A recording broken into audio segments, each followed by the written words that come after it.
बच्चे को जन्म देते हुए माँ का इंतकाल हो जाता है। लेकिन शौहर को उसकी बीवी की नसीहत याद होती है कि इस बच्चे का ख्याल रखने। देखते ही देखते बच्चा वो 3 साल का हो जाता है। 3 साल बाद उसका बाप फिर दूसरी शादी कर लेता है एक शादीशुदा औरत से। अच्छा। जिसके पहले से 3 बच्चे होते हैं। अच्छा, वो सौतेली माँ होती है जालिम। वो उस यतीम बच्चे पे बहुत जुल्म करती है। एक दिन ऐसा ही होता है, उस सौतेली माँ की फैमिली आती है दावत पे और वो यतीम बच्चा भी बैठ जाता है खाना खाने के लिए। तो वो यतीम बच्चा चावल गिरा देता है।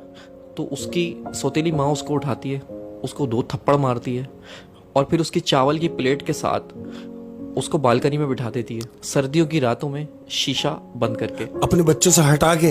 अब शौहर ऑफिस से आता है तो कहती है कि आप बैठे, मैं आपको खाना लगा देती हूँ। तो शौहर कहता है, भाई वो मेरे बच्चे, हमारे बच्चे कैसे हैं? वो कहती है, वो बच्चे सो गए। तो शौहर भी सो जाता है। जब शौहर सो जाता है तो उसकी बीवी ख्वाब में आती है और कहती है कि मेरे बच्चे का ख्याल रखो। वो अचानक उड़ जाता है और सौतेली माँ से पूछता है कि वो बच्चा कहाँ है मेरा? उसने बोला, वो तो सो रहा है, आप बेफिक्र होकर सो जाए। वो सो गया, बच्चे सो रहे हैं सारे एक साथ। फिर वो सो जाता है उसका मियाँ। फिर उसके ख्वाब में उसकी बीवी आती है कि देखो मैं कह रही हूँ मेरे बच्चे का ख्याल रखो। तो फिर उठ जाता है और फिर उससे पूछता है कि वो बच्चा कहाँ है, बच्चे सब खैरियत से हैं? उसने बोला, हाँ तुम्हारा बच्चा सो रहा है। फिर वो सो जाता है। तो फिर तीसरी बार वो बीवी उसके ख्वाब में आती है और कहती है कि अब तुम्हें ख्याल रखने की जरूरत नहीं है क्योंकि मेरा बच्चा मेरे पास आ चुका है। वो घबरा के उठता है और सौतेली माँ से पूछता है कि बच्चा कहाँ है मेरा?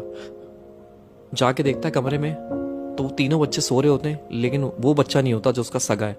वो उसको पर याद आता है उसकी माँ को कि मैंने तो उसको बालकनी में बंद कर दिया था बाहर। हाँ।